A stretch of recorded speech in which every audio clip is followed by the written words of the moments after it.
To football, in Sydney, Adelaide and the Central Coast Mariners are through to the next stage of football's World Cup Championship qualifiers. While two of the matches came down to penalties, Sydney claimed a clear victory over Queensland in the opening game in Gosford. The knockout tournament is being used to decide Oceania's representative at the World Club Championships in Japan in December. And the teams now move on to Perth for the semi-finals on Wednesday night.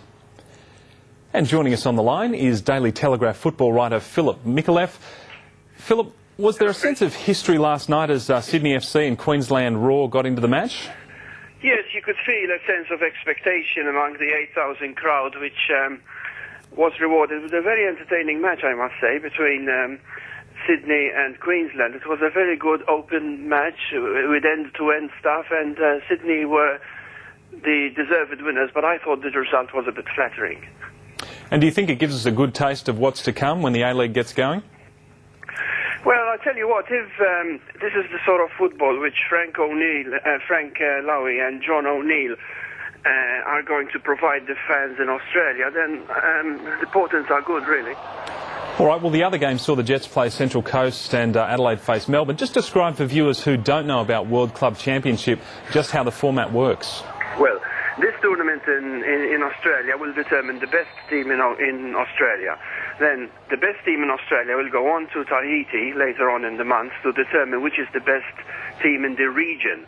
Now, having settled that, the team will go on to Japan at the end of the year to play for the World Club Championship, which is, as the name implies, a championship for all the club champions of all the 6 confederations of FIFA. So basically, if Sydney were to win this thing and play in the club championship in Japan, they might be lining up against Liverpool or Milan or Boca Juniors or Corinthians or Palmeiras or Brazil, which will be fantastic. And mind you, Sydney would get $1 million for just being there. So we're talking big money here. And certainly a great way to promote the game.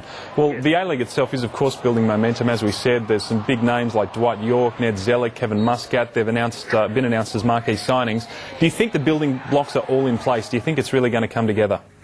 Well, we all hope so, don't we? We've been waiting for this for many years, and, you know, with the likes of Ned Zellick and, of course, Dwight York and other players coming back to give something back to the game here, the fans in Australia are perfectly entitled to sort of rub their hands in expectation, so to speak. Sure. All right, well, we're all looking forward to it. Thanks for joining us this morning on Sportsline.